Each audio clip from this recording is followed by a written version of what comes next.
commerce. So a lot of direct-to-consumer brands, fintech, consumer-enabled marketplaces, et cetera. So we've been lucky enough to invest in HireVue and Lucid. And so really grateful that Loren and Brian could join us today. So we'll jump in here, looking at, hopefully there'll be some time at the end for Q&A, but really excited to hear the Brian and Loren's perspective on early stage product development, which is a lot of art and science and a lot of lessons learned.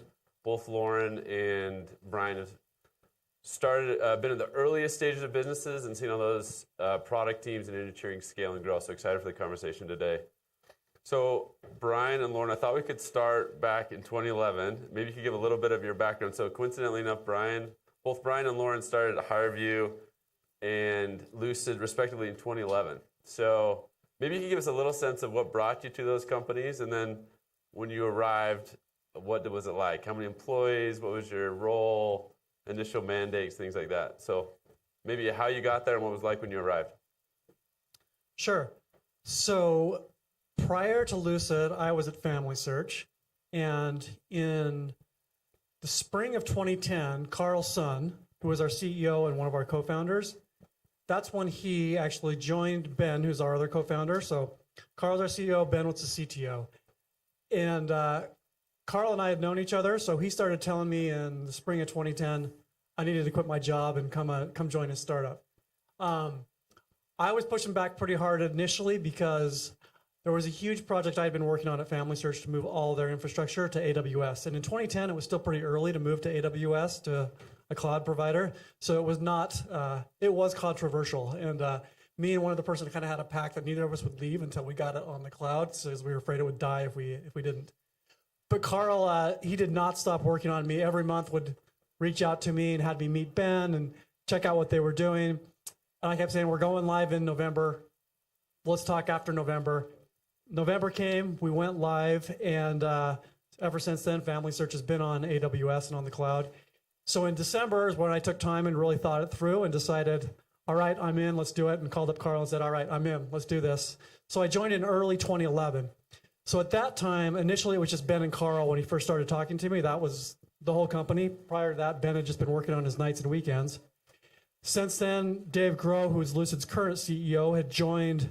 He was on a 6-month sabbatical from Bain Consulting, actually. So he was working there. I joined while he was there, so it was just kind of 5 of us. Me and Ben writing code, trying to create product, and Carl and Dave trying to figure out the business side of it. And Dave went back to Bain after his sabbatical ended, quit, and then came back to Lucid. So that's a little bit of kind of how I got started at Lucid. Amazing. So essentially employee 5, employee 6, kind of in that range. There was another student who was working when I joined, so he was working part-time while taking classes, so something 5, 6, depending on exactly how you count it. Okay. We'll talk more about it, but just give a sense of the scale of your team now. We'll talk more about that, but just give the folks kind of what that journey's been like. So my team has about 270 people on it now, which includes product development, internal business systems, security, QA. But between those groups, there's about 270 on my team now. Terrific. What a run. Excited to talk more about it. Okay, Loren. Well, my career started out building Ethernet switches, really big Ethernet switches at IBM and a couple startups. Eventually came back to Utah, grew up here, and then came back to work for a company called Move Networks that did internet television, which is now owned by Dish, the Sling TV service. And then I ended up doing a little startup and working for a company called Sorensen Communications. And the product manager that I worked with at Move just kept calling me, like, you got to come look at this thing. I'm at this company called HireVue, and I thought, that's HR software. That's like 3 things I never want to do in my life, like insurance. I'll never do games because I'm not a gamer, and HR software. Those are the 3 things I'll never do. And Mark was super persistent. Like, we kept going to lunch, and I was like, I don't know, like, it's video, and it's pretty cool, and I've never done like a SaaS startup. That would be interesting, but Mark just kept working me, and Peter kept working me, and so it's funny. A couple years later, I found this. It was like a couple years ago. I found this spreadsheet of like I had a couple offers. I had to rank them all out, kind of done the Ben Franklin thing, and I had a scoring algorithm, and I scored them, and HireVue was like the lowest on the list. But I just like Mark, and I guess I decided to go to HireVue because of that. So when I joined, we were 20 people, about 20 people. I was like employee 29. Some had come and gone. The product had like pretty good product market fit. Like they had Starbucks as a customer and Dunkin' Donuts as a customer and Accenture as a customer. So they'd gotten some big customers. And the product had been built offshore. There were no developers in the US. There was like one part-time guy who did some video stuff with Flash. There was a product manager and like a 10-hour-a-week kind of dev manager who kind of just kept the backlog going. And when I started, they said like the product is like secure, it's reliable, it's like fantastic. By lunch the first day, I was like, well, not sure that's completely true. And I said, okay, let's just like oversold we were slightly. a week away from the next production release. They were on like a 2-week cycle. I was like, let's just wait and see how this goes. There were like 7 showstopper bugs the first release. So I was like, well, okay, this isn't going to be quite what I expected, but it should be fun. So, and then we just went from there. Amazing. So we'll come back and talk more about this, but tell us kind of the journey scaling the business as far as size of the team, where you got to, and then give a little preview on what you're doing now. Yeah, so when I left, the company was about 250 employees. There were about 110 in engineering. I had kind of engineering product. We ended up combining engineering and product under the CTO role, which is a little bit unusual, I think, sometimes.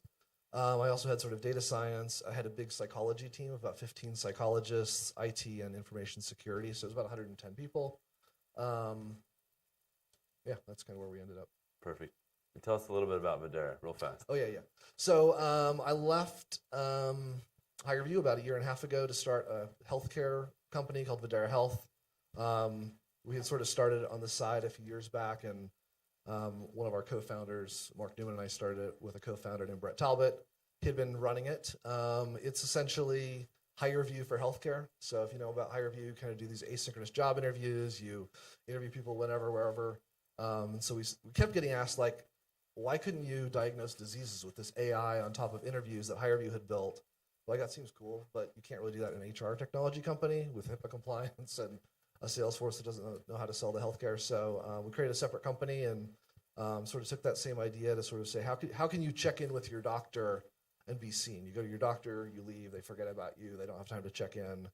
You leave treatment, no one's really following up. Like, how could we use video to collect that data and analyze? Like, how's this person doing? Do they need more care?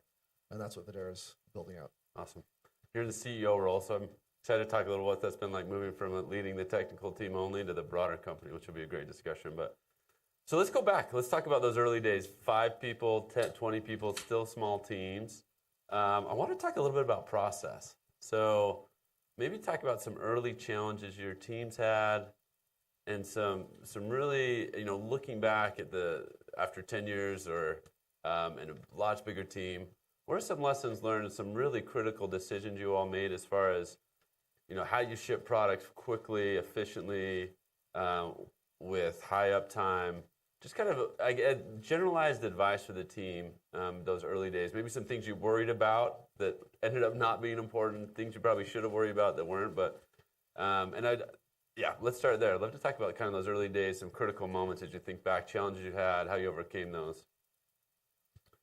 Sure. One that comes to mind as you talk about what we worried about that maybe we didn't need to or should have worried about and didn't. We pretty early on moved beyond just saying we don't want to just have a single product. We want to actually leverage this platform and be able to use it to create multiple products. And one of the things we didn't worry about was, we thought about it as in terms of we've got this technology, how do we leverage this technology? We didn't think a whole lot about the go-to-market side of it, and like what we build needs to be somewhat similar in a similar buyer, a similar go-to-market motion in terms of product-led growth, and kind of what we had started with Lucid Chart. And so we actually built out Lucid Press, which you may not have heard that's another product that Lucid had for a long time that we spun off a couple of years ago, about 1.5 years ago, and actually just about a year ago. So what we ran into there is we didn't really, we thought about just how do I leverage the technology? And we could really leverage the technology. And in fact, the code bases were about 90% shared between the two products.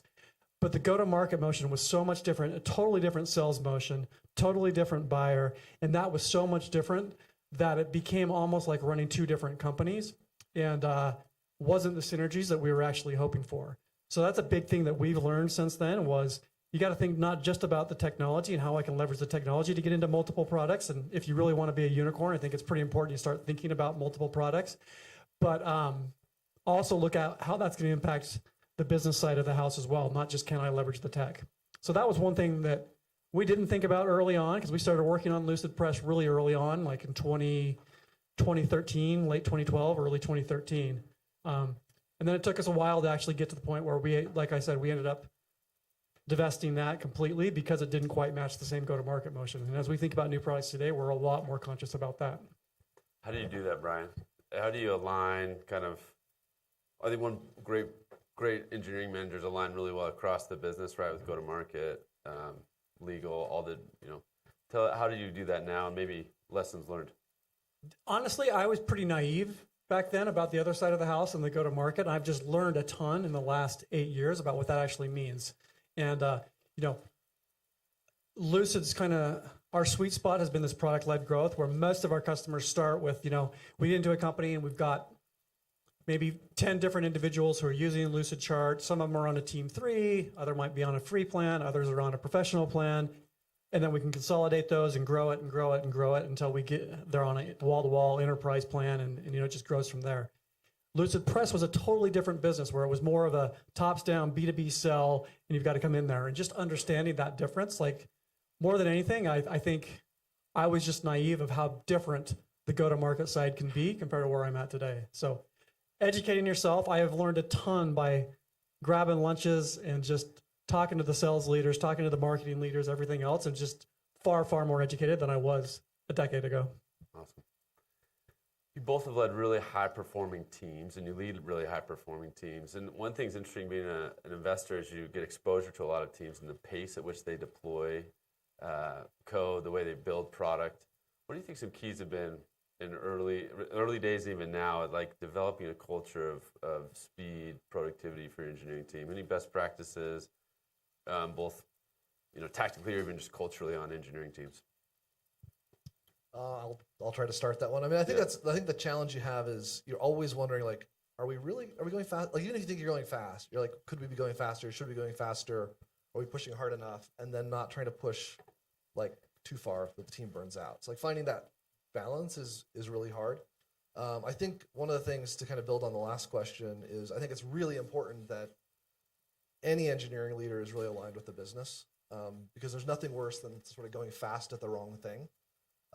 So if you're really just building stuff in a vacuum without, and again, you're in a startup, you're sometimes just trying to figure out, like, does this make sense or not? Like, are we just going to build a prototype to get validation? Or are we building something that's going to get deployed by 100,000 users and has to be up all the time? Like, figuring that out is hard.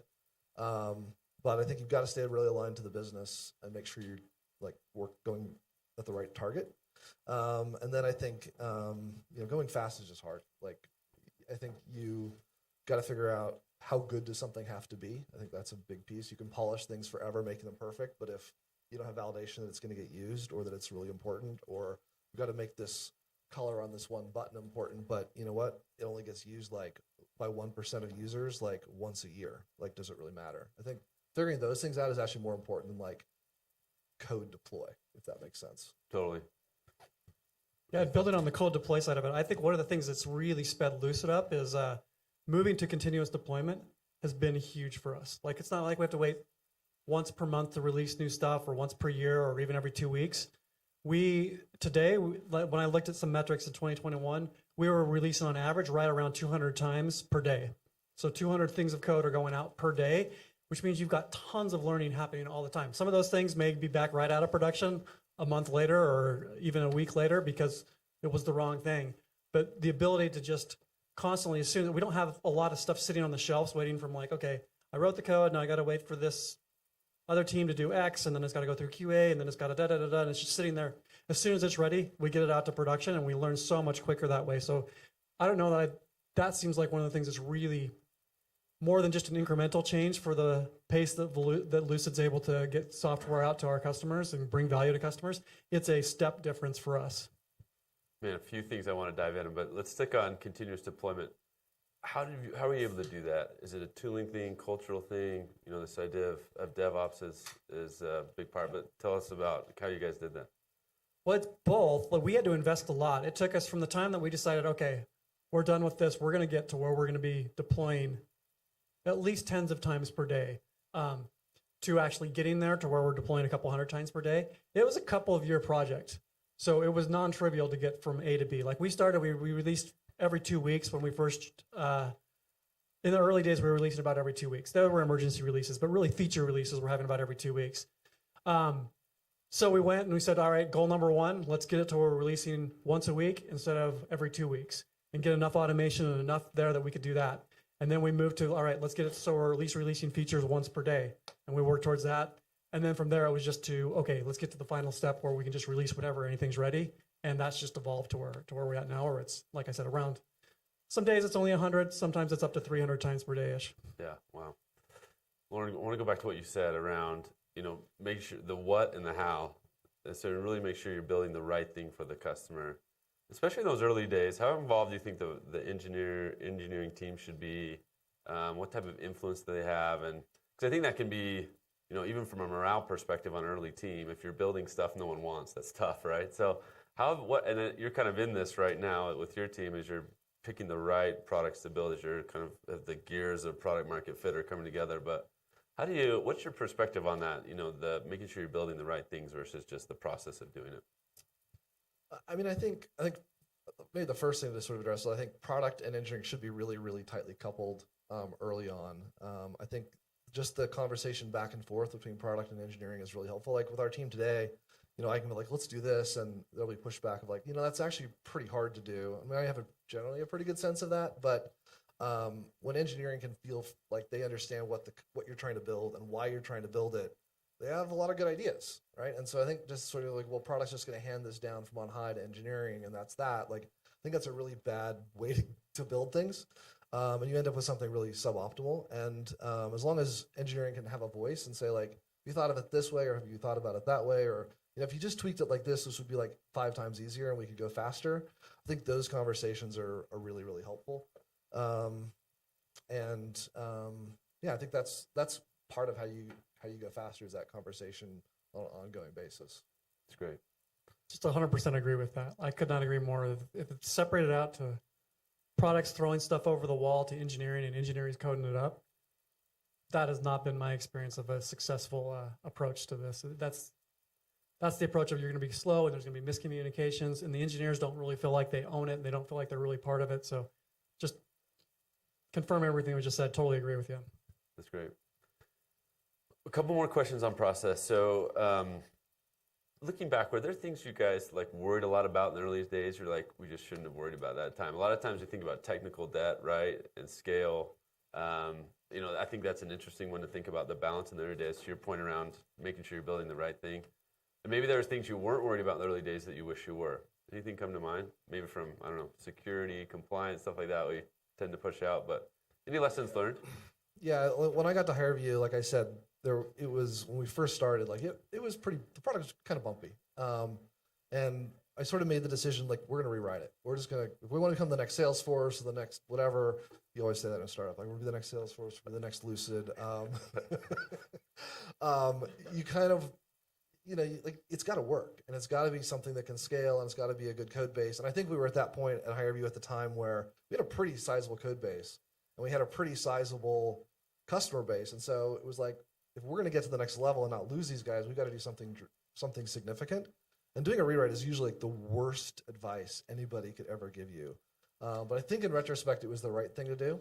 It took us 2.5 years to sort of build, because you're building the current product, and then you're building the new product in parallel, trying to get feature complete, trying to move your customers as soon as like all the features they're using are supported on the new platform, you're moving them over. It took us like 2.5 years to get over there and finally sunset the old platform. But I think in retrospect, it was the right decision, even though it was a really questionable one. I still question it, but I think it was right.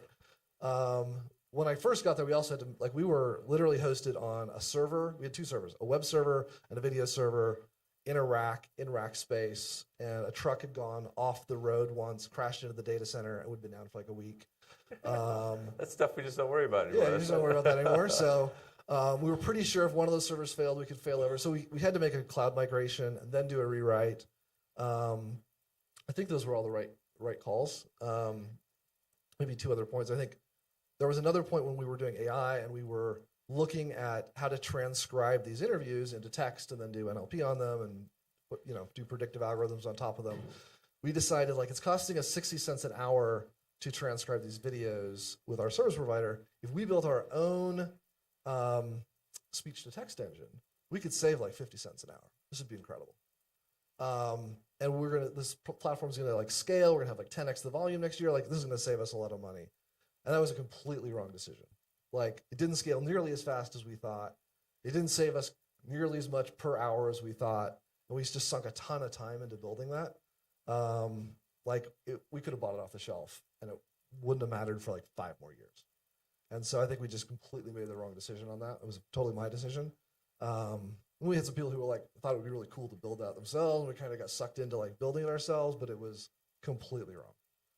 So like those are kind of examples. I think one other example is security. Like security is a really hard one. Like when do you go for SOC 2 compliance? When do you go for FedRAMP? Like those are super expensive. We spent $1 million getting FedRAMP certified. And everybody was like, should we really be doing it? Like they're just hard decisions. And I don't know if there's a perfect rule for it, but you want to do it as late as possible. But soon enough that when the customer contract comes, you're ready. Like just finding that exact timing so that you arrive at the puck when it is ready to be shot into the goal. It's funny you give that example because I was thinking we didn't spend a lot of time worrying about certifications, SOC 2, FedRAMP. In fact, Lucid's just going through FedRAMP. That's something we're working on now. My condolences. Yeah, but yeah, no. I mean, I think it's finding that sweet spot. You guys may have been earlier. We were probably on the later side, but finding that sweet spot is not easy, and it's not something we worry about early on, but really, really matters to our business today to get those certifications and things. It's super painful to do those, and they slow you down, and so you've got to do them at the right time. Yep. Loren, those 3 examples are really interesting. One was the right decision, one was not. As far how do you know beforehand? Well, if I'd known beforehand, I wouldn't have done the second one. But looking back, is there just one of those things, intuition, gut, we got to make a call here? It sounds like it was on the second one that didn't go well, it was a build versus buy decision. Yeah. I think build versus buy. I mean, look, I think the standard rule is never rewrite and always buy. I think those are the 2 standard rules, except when there's an exception. Yeah. So I don't know if there's a perfect rule to that. I think you just got to really think about how long is something really going to take, because it's very easy to convince yourself like, oh, that won't be that bad. That won't slow us down that much. And then a year you're still working on something you thought would be 2 months, and the whole business is slowed down. You can't add new customer features. You can't. You're accumulating technical debt, and it's got impacting reliability. Like it's just really hard. So generally, you've just got to really check your biases around it, because it's so easy to talk yourself into something dumb. Yeah, that's been my experience. We're going to transition and talk about the people side a little bit. So, Brian, I think you're really interesting.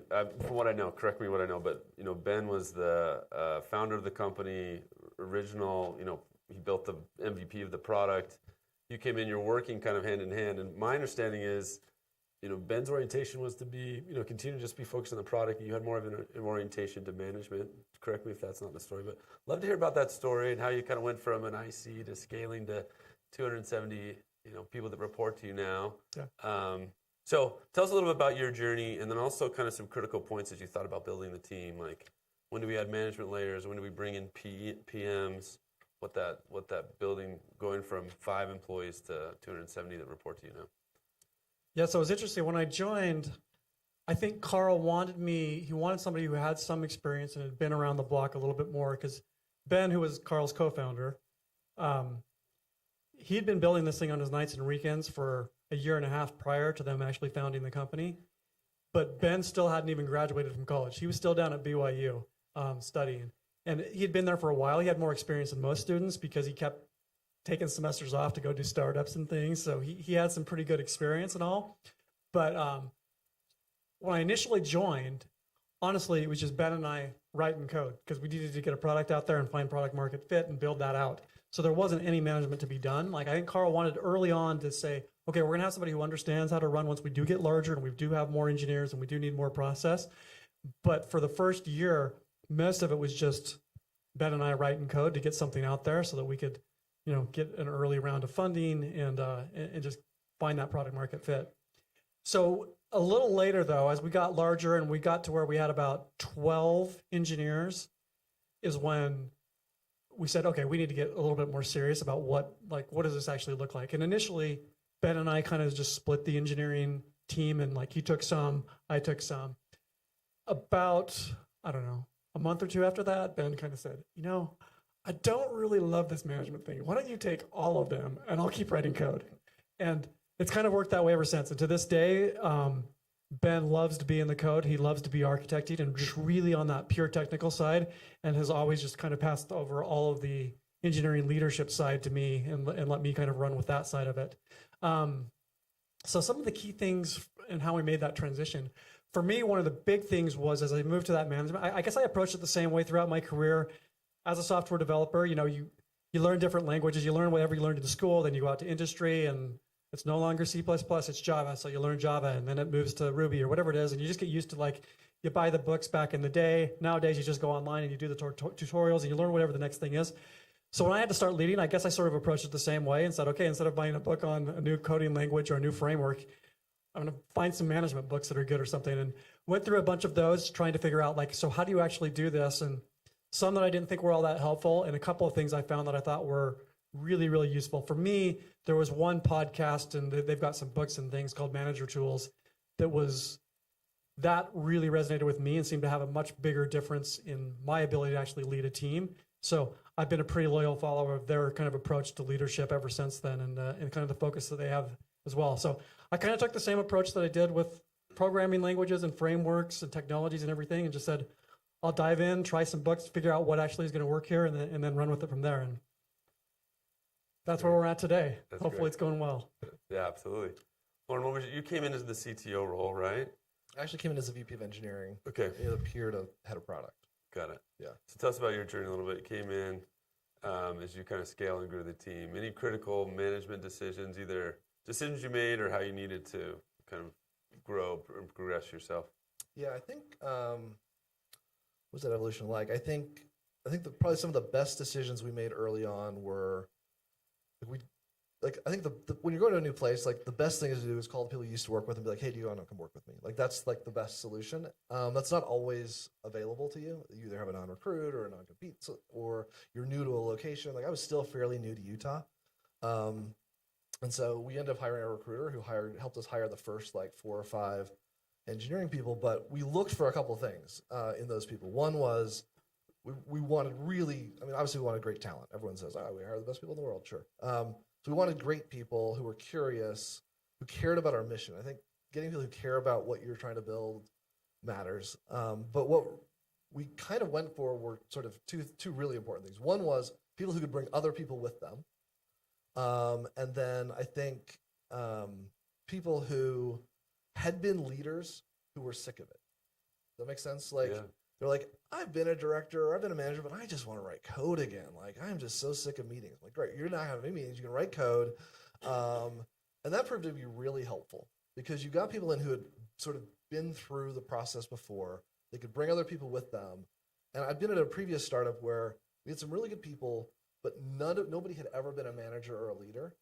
And so when we got to the point where we had scaled to the point where we needed to have some managers, there was nobody. There was no bench. There was nobody who knew the company or the business or the people who you could be like, hey, you want to take on a management role? So we brought in a bunch of people who'd been leaders. They coded for a couple of years. We're like, hey, you know what? We need some team leads. We need some managers. And they were like, you know what? I'd love to try that again. And that was really helpful because we could build our management bench from within without having to bring other people in who would introduce a lot of chaos and want to change things. They already knew the culture. So I think those were two things. They brought people with them, and then we had people who could step up and lead as we grew the team. That's great. Let's stay on recruiting for a little bit. Engineers are probably the most scarce commodity in the world in a lot of ways. Every startup and large companies kind of fighting for great talent. What's been some secrets of yours to attract great engineers to your organizations? Let's stop there. So how do you attract great engineers? I think one of the things we've done at Lucid that's somewhat unique is we have hired a disproportionate number of new grads. And so I looked this up about 4 months ago. 87% of Lucid's product development engineers their first job was at Lucid. They're at that's where they started out of school. So it's really hard to find. Our experience was finding great senior engineers is a lot hard.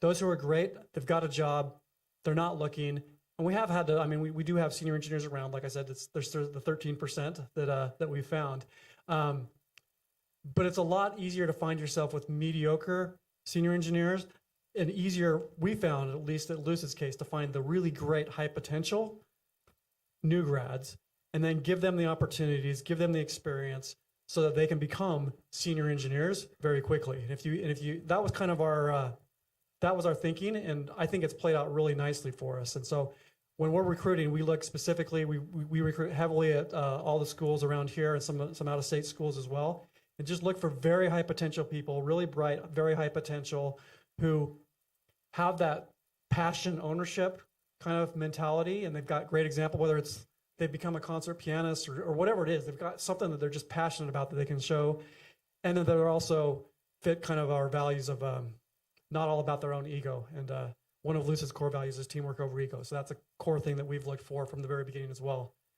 But that's been a little bit different. Like when I look at most of the other sister companies around Utah and look at kind of where they're at, they tend to have a lot more senior engineers. But that's been, I think, been fantastic for Lucid. Kind of a secret sauce of ours is to find those high potential people, give them the opportunities, and let them grow into the senior engineers within the company. Brian, early stages, could you do that? Could you bring in fresh undergrads, or did you need senior people? You think about those first maybe 10, 20 engineers you hired. So it's a little bit of both. So there was myself, Ben, and we had one other person who had some experience. And then we actually just kind of flooded it with a lot of new grads and such. So our very first intern in 2012 was a guy named Ryan Stringham. He's our chief architect at Lucid today, and he does a fantastic job. He's brilliant. He does awesome. And we tapped into his network, and he was clearly a very, very high potential, great student down at BYU. So he knew who else was great in the CS classes, and we worked through that, and we got to the point where in the last decade, almost all the presidents or leadership of the ACM down at BYU have been at Lucid either as an intern or full-time or something like that. But we were able to just kind of get into a network and just kind of keep that going from group to group, from graduating class to graduating class, of just who those high potential people are. So yes, from pretty early on, we took that approach. We did have, obviously early on, there were three of us who all had experience. There was Ben, who was our founder, and two others of us who had experience. But from then on, we were pretty heavy on the new grad side. Yeah, awesome. Loren, how about you? How have you kind of attracted great engineers over the years? Yeah, I think I've always been envious of the way Lucid built out their team and bringing in a lot of younger talent. I think our approach was, like I said earlier, we started off with an offshore team. It was all offshore. There was nobody here. We added some core guys here to help build out architecture and process and that sort of thing. But I think at the end, the team was sort of 50% here, 50% there. And I think 10 years ago, my perspective was it was actually fairly hard to get the same level of talent in other countries as you could here. And over the last 10 years, I've seen that evolve a ton. You can get phenomenal engineers offshore. And we're sort of following the same pattern at Videra. We're about 50% here with some really senior, stellar engineers, and then team members over there who are also stellar. It's not like we got the senior guys here and the junior guys there. It's really not that way. And I think even at HireVue, we sort of had, and I think we didn't do as good a job at bringing in new grads and junior engineers and sort of making them successful. But I think you still need a certain number of senior guys to help mentor and teach as you bring in junior people. So I think we're at the stage where we'll either bring in our next step of growth will be offshore people who are great, or we'll bring in new grads and more junior people here. But I think the other thing I'll say on recruiting is just, I think, at least for me, when I do a startup, I want to do something that matters. And so there's always a mission to it, where it's we're doing this because we're going to change the world in some fundamental way. And there's people out there who want to work for something that's mission driven. And so I think you want to be part of a team, you want to be part of something bigger than yourself, but you also want to do something that changes the world. And if you're telling that story, it's a lot easier to compete against companies that are yeah, just come and write some code and get paid. And there's a lot of companies that are kind of boring to work for, and the mission isn't really compelling. And if you're using that to compete, I think that's great. And then I think if you give people autonomy and trust them and say look, we're bringing really smart people. We want you to help shape this, both the company and the culture and the product. I think those are pretty unique elements that give you a leg up in recruiting. Seems like you both kind of use hacks almost. One, junior folks leaning into offshore. Any principles there that they could take, the folks can take away? Maybe like managing an offshore team. Anything you learned there, or what you needed? Was there extra support systems processes to hire junior folks? Just double click on both of those strategies. How did you make it work? Yeah, so for hiring junior folks, I think you're absolutely right. You do need, if you just you have no mentors or anything, because the biggest project they've done previously is probably 10,000 lines of code, and now they're going to work on a system that's got millions and millions of lines of code, and you do need to think differently. So you need to, we pretty early on just sort of created our own courses of how you write scalable software and to learn the technologies we had, and we just actually really early on just had those, and anytime people come on, they get a mentor, they're working closely with somebody so they can learn those things, and we've got explicit courses where we're saying, okay, you need to be able to think about these things, and we early on put on, like, we have somebody review all of our PRs, so it's not, some people like to do pair programming, others don't, but everybody does code reviews, and nothing gets merged to master unless you've got an approval on a PR. So putting in a couple of those gates, whatever those are for your organization, that is pretty key, especially if you're going to take an approach like we did, where you're going to take a risk on somebody who you believe's high potential, but they don't really have the experience yet to know what they're going to screw up on. Great. How about offshore? Anything you need to do specifically to kind of manage having offshore engineers? I think you have to have a great team leader there. They're going to be on, if they're on different time zones, like you just need someone there who can help make decisions when you're asleep. And then I think, obviously, I think you need to apply the same criteria when you're hiring there that you would apply here. I think sometimes we're like, oh, I was going to hire a bunch of guys, like, they'll be fine, they're offshore, they're cheap. It's like, that's not the right way to think about that. Like, everybody has to sort of follow the same process. I think those are a couple of the key things. And I think you want to treat them the same. Like, I think if they're a second class, you end up with sort of a schism. I think it's better if you can sort of keep the teams together. Yeah. So. Real fast, a couple more questions that I want to open up to the group, but let's talk, you were touching on this, Loren, kind of once you have a team assembled, how do you keep them happy, engaged, productive? You mentioned autonomy. What are some things you found to create a really great engineering culture, some principles you guys follow? So one thing I would say is identify what it is that you think makes your culture great. Because if you don't identify it and then work at it, it can you lose it. So I think Lucid in 2015 is when we identified our four core values. We've been pretty good about being diligent about making sure we keep those. And there's been a couple times where we had to make really hard decisions in order to say, no, we're actually going to stick to these core values. And I think if we hadn't had them like spelled out and very clear in our minds and something that we had decided that really mattered to us, we'd be a different company and we wouldn't be the culture that we are today. So I think part of it is spelling out what that actually is, being deliberate about it pretty early on. Like we didn't have it in the very early days. Like I said, it was 2015, but by 2015, we knew we had something special. We knew it wasn't like we created these core values as like, these are aspirational, what we want to become. It was, these are the things that we are that we don't want to lose. We don't want to lose this about our company. And that's been really important. So there's that. I think in terms of retaining people, to your point, how do you keep great engineers and things like that? The autonomy is a huge, I think when people feel like they have autonomy, they feel like they're thriving. So I think that is an important thing. We do a lot of things. We do hackathons. We do certain like occasional ownership sprints. We have our engineers working really closely with our product managers so they feel like they're part of the process. All of those things, I think Lucid's been lucky. We've been, I think, pretty low on the attrition rates compared to industry standards. And I think creating the culture where people can thrive really makes a difference. And I guess everybody can say that. The concrete things that I would put in that is hire great people, keep the hiring bar really high, because great people like to work with other great people. And if they start to feel like the B team is coming in, you start to lose the A team. So hiring great people, I think, has been awesome. Two, for us, I think it's been helpful to retain people and that we have very interesting technical challenges. And it's not just simple, easy things that people are working on every day, but like everything's graphical, everything's visual, it's not just as, for some websites, it's just, the simplest case is you're putting some HTML tags out there, you dynamically generate a few things, but it's basically some text and you get some inputs. You got some forms that you post to a server, and you do some processing, and then you show it somewhere else. Our simplest case is somebody drives out of shape, and we do position, rotation, and scale, and you put a drop shadow on it, and you do optimal line routing around that thing that got dropped in there. There's just meaty computer science problems,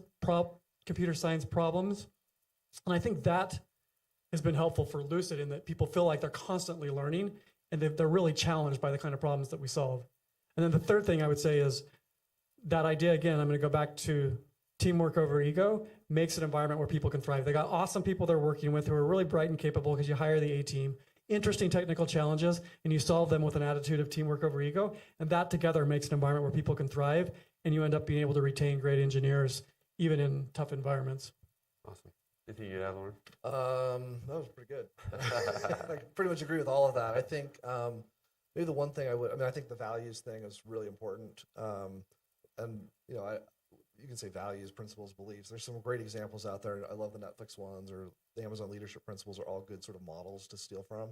You haven't defined your own, but they're really helpful. And then I think the other thing is like connecting the work that people are doing to the business and why it matters to the user is really motivating. If people don't see their work ship, if they don't feel like their work is impacting the business or it's not impacting someone's life in some useful way, it's just not as motivating. But when you get that, it's really motivating to build new things. And I think one principle that we had at HireVue I think was really helpful was like this idea of like act like an owner. Like I have ownership of what I'm working on, and I'm contributing to something that really matters, and I'm going to act like it's mine. And I think that was a really helpful principle for us at HireVue. That's great. Last question for Loren, and we could spend the whole hour on this only, but you've transitioned from CTO to now CEO of a startup. Share with the group, what are some lessons learned? What it's been like? Don't do it. It's like I've been in executive teams for a long time. Like you've been around it, you've met with the board. You think like, I get it. I kind of get what that's like. I've been really close to it. But like when it's all on your shoulders, it's a completely different feeling.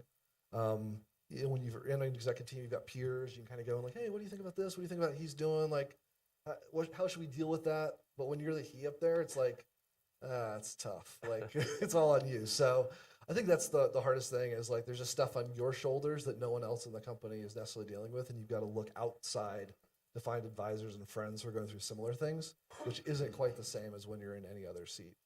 So if there's an aspiring, technical person on the product engineering side that wants to be, more of a CEO generalist, any advice you'd have?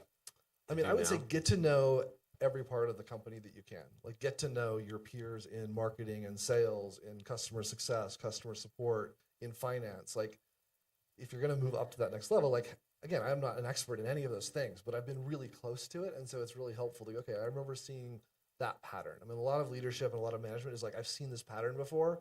I know last time I did this and that was a wrong call. So let me try this time. Okay, that seems like it'll work better. And then the next time you're like, hey, I know that didn't work. I tried this last time, that worked. Okay, I'm gonna do something more like that in this situation. That just pattern recognition is really helpful. And if you're talking to your peers, they're gonna tell you like, oh, I'm trying to struggle with this. I'm gonna solve it like this. Then you kind of see how, even though you're in the third person position there, at least you're seeing it. If you've never seen it, it's really hard to know. Every decision takes a long time. Every decision is like, you got to work it all out in your head. Like if you don't have that pattern recognition. So like, you can steal that from others as you're going in your current job so that when you finally get to that next role, you've seen more. That's great. Let's open it up, please. I have a question. I'm kind of nervous to ask this because I've been hearing a lot of, like, LA, San Francisco, I hear a lot of these things, teams, mission-based, but I think from looking at you guys, listening to you, probably 3 companies each now when you started working. Your first company or your second one, wherever you were, you probably loved it, you went into it, thought it was going to be great, then that just started to go down, and then you weren't sure if you were going to go to another company. You've all gone through this, but now you're just as enthusiastic as before.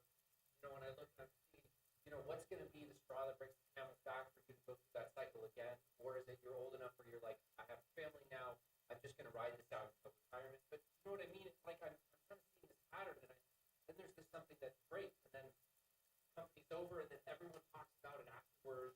Oh, I saw this company writing. No one talked about it before. I saw the writing on the wall, but it's big, no. So I guess the short answer is, what is it going to be that's different that's going to make you stay this time? But you didn't already talk 5 years ago, you talked about 10 years ago that you loved in the other company that you're not with anymore. You've seen co-founders in this company or a previous one. What's that one thing that's going to make you stay? Or what's the one thing that's going to make you leave, just like your other co-founder did, or another person? Thanks for, I know there's a lot of, but that's the question. I'll just repeat really quick. It sounds like we all go through job transitions. What kind of keeps you in a job? What are some catalysts that make you want to leave a job, and what's that been like in their career? Is that right? We've all heard this, we've done it before. So I'd like to know if you're bold enough to say one more concrete thing about that, rather than a general. So one thing, if I look, so where I was previously, before Lucid, I'd mostly worked for very large companies. So what made me, you're right, I'm 3 deep, you're exactly right. But I lived in California for about 5 years and did the Silicon Valley thing for about 5 years and was ready to move back to Utah because I love to outdoor recreate, which is very difficult in California. So that was kind of my first one. It was not driven necessarily by being not happy with what I was doing there, but really deciding I wanted to be in a different location. Second time was more, I was antsy to try something from the beginning. Go early on a small startup. I'd seen big companies. I did big companies in California. I did big company in Utah, and was ready to say, no, let's try something where we're going to start from scratch without, it's not that we're not going to start with 2 million lines of code. We're going to start with a couple thousand lines of code or something like that and really build it out. So that's what kind of pulled me to Lucid was I was ready to try that crazy, risky, totally new and new experience. So it wasn't, you're right, it wasn't really mission driven for me that got me to go over there. It was more the excitement of passion of like, I want to build something from scratch. And the people who were there, that's what really, there were other options I could have gone to, but the 3 people who were at Lucid when I joined, my thinking was, these are people I want to hitch my wagon to. If this doesn't work out, this Lucid chart thing doesn't work out, we'll figure out something else, and I will have amazing connections with these people, and we'll figure out something else that we can build together because they're awesome people. So now to your question then, so what's going to keep me at Lucid now? It's probably still going to be people more than anything. Working with, like, I can confidently say I work with more really bright, capable people at Lucid today and have for the last 11 years than I did in the previous years of my experience. And that means a lot to me. If you feel like you're just teaching like this sort of basic things and it's just mediocre, it feels very different than if you feel like, man, I've been here for 11 years and I'm still the dumbest guy in the room. And in fact, I'm getting to be further and further to the dumbest in the room in each meeting. So I love having just really passionate, bright people that I work with every day. That's what will keep me there probably. Yeah, I have like 10 things running through my head. I'll probably say like 4 of them. I mean, everybody has to kind of operate within their own risk profile. Like, sometimes the best thing that ever happened to me was when I got to the point where I could lose my job and it would be okay. I made so many bad career decisions because I was afraid to get fired. But probably everybody in this room probably doesn't, like, even if you got fired, you'd have a job, like 3 offers in the next week. So like getting to the point where you can actually like do what you believe is right in your job, regardless of what's going on in that company, and it's okay to get fired is like incredibly liberating and like completely changed my life. I have no idea if that has anything to do with what you're saying, but I think like it's okay to make a change. If something's not, like, life is super short. Like, don't work in a crappy place. You probably have lots of choices. So if like you have a risk profile in which you can make choices and you have a lot of choices, any given choice that you can just change later is okay. You get a job, it's not working out, the company's going to just change. Like, I think having that freedom is incredibly liberating for you. And like, I think, like Brian said, I think you should stay because you like the people, you like the mission, you like what you're building. If you don't like what you're building, you don't care about it, go do something you do care about. Like, you've got a lot of choices. And always be learning. If you're not learning, if you're stagnating, like, you should switch just for that purpose. Go learn, go somewhere where you're learning. If you're not doing that, like, you shouldn't be there. That's great. Any other questions? Saw a scratch. Ben? You guys both talked about the importance of aligning product, engineering, sales, go to market. It's a lot harder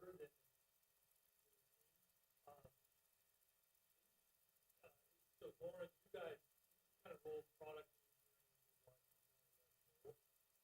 Brian, you guys had a product. You got the CTO. Any thoughts on how to get alignment between product and engineering and how you got to go to market? Let me just repeat really fast for the live stream. So questions around getting the cross-functional alignment with sales, marketing, product, engineering. Any best practices there? Easier said than done, as Ben points out. Yes, easier said than done. So at Lucid, we've always had product and engineering separate. So we do have a product leader, like you said.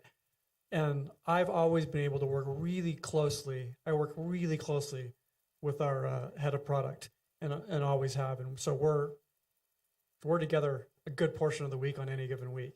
We still have our separate, areas of real close focus, but we try very hard to make sure that if me and our chief product officer are not aligned, it causes all kinds of problems everywhere, all the way down in the trenches. So we deliberately try really hard. Neither of us reports to each other, but we do one-on-ones at least once a week, if not more than that. And we're talking about whatever's going on and making sure that we're super aligned in that sense. So I think we do a pretty good job between product and engineering at getting aligned. Honestly, we still struggle between that side and the business side, and we're still working it out. And but trying to do some of the similar things of just making sure, like I moved to where I start meeting, if it's not every week, but at least just every 2 weeks, meet with sales or marketing, just to say, okay, what is it where are we colliding with each other? What are you guys thinking about this? This is, from product, we're working on these things. Are you guys ready for it on the marketing side? Are you going to be able to sell this? Or they can get back to me on what's not working that we have already delivered. So I don't know what the silver bullet answer to that is, other than you've got to really have a fantastic relationship within that leadership team to make sure they're aligned. Because if the leadership team gets unaligned, in my experience, it causes all kinds of problems way down in the trenches. I'll just build on that. I think the relationship between the product leader and the engineering leader is incredibly important, and they need to be talking constantly and making sure that they're aligned and sending a common message to the rest of the business. I think the one thing I'll say to a technical audience is building an early stage product is fairly easy today. There are a lot of tools, there are a lot of libraries. You can build a prototype of something pretty quickly. But figuring out if it's the right thing that people are actually going to pay money for at scale is actually really hard. And I think it's really easy as technical people to get caught up in, well, I got to build this, I got to get this on time, I got to worry about my velocities. Like, none of it matters if it's the wrong thing. And so, like, from the technical side, if you're not deeply talking to the product side and the marketing side about, does this matter? Will this work? Will this help us build a business? The engineering side of it just isn't that important. Great. Please. Both mentioned, I guess, having to get creative with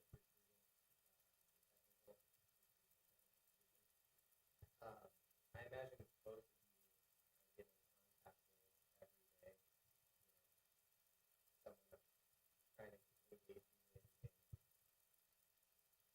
selling you on something recruiting, working, helping you get candidates. What is it that you're looking for? All of the messages what is it you're looking for? How do you go about going offshore?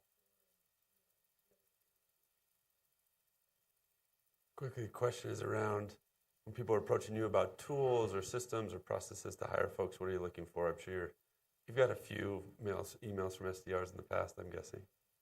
Yeah, a few.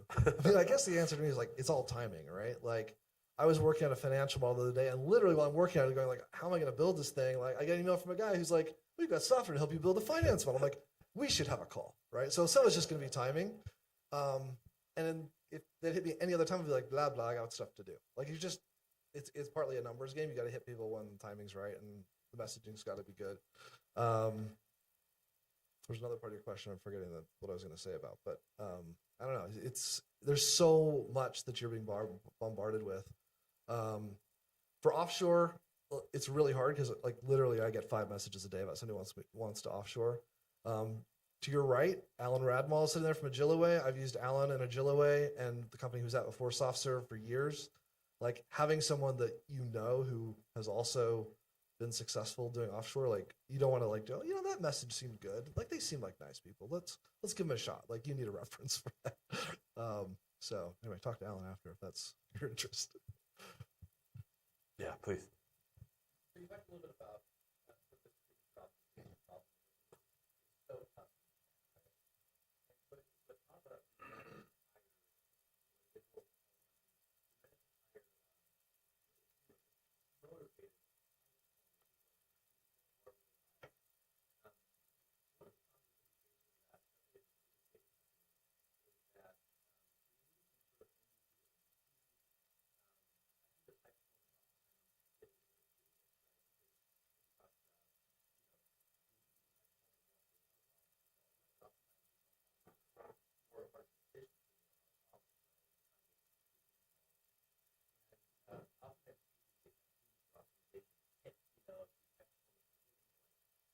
the vision of sketching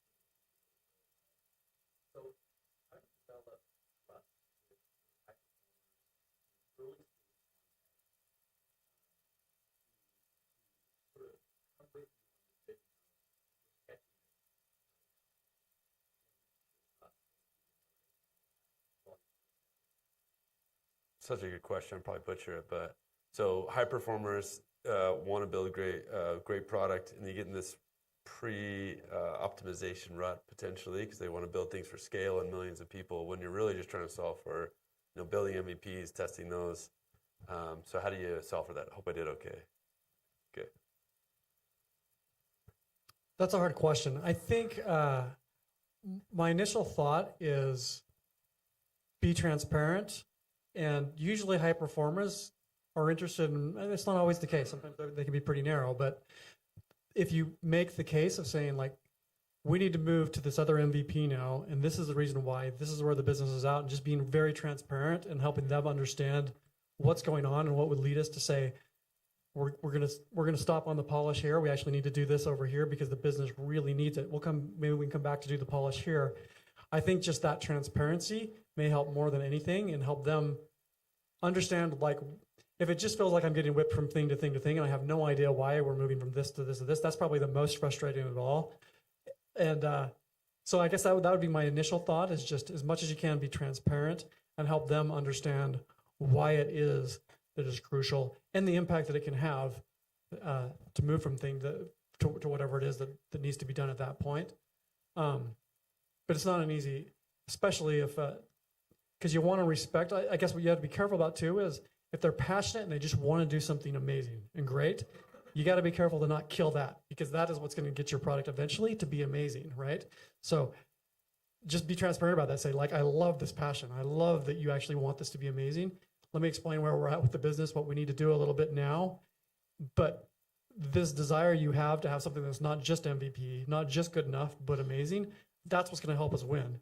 We need to make this adjustment now, but no, that, so that they feel like, okay, I understand that, I validate it, and that is real, and you really do value that passion that they've got. I think those are a couple thoughts. Yeah, I think those are good. I think, I think part of it is, what are you optimizing? Like, people who want to build something incredible without clarity will pick something incredible to build. But if you don't have like, here's the measure and here's what we're trying to go after, most people will get on board with that. The same if you want to hire an incredible robotics engineer, but you build a news website, it might just not be a fit, right? Like some of it's just in recruiting, right? Like, here's where we're at, here's the problems we're trying to solve, and that's going to change. But like at this stage, when you're early, it's like, it's pretty clear. Like, we're early, we have this many users. If you want to build a site that serves 1 billion people a month, maybe Facebook's a better fit, right? So part of it's just screening up front and then setting really clear context on, like, here's the problem we're solving. Here's what we want to optimize. If you want to optimize something, that's awesome. How about if we do this? I got to sneak in one question. Have you ever run into like losing credibility? Like, hey, we're changing again, guys. Anything you do to overcome that? Maybe I've only seen that in other dysfunctional startups, but anything you do to kind of maintain credibility through all those kind of pivots and iterations? And maybe it just goes back to communicating the stage you're at of finding product market fit. I was just to say transparency. Yeah. The most as you can, be as transparent as possible on why you're making those changes.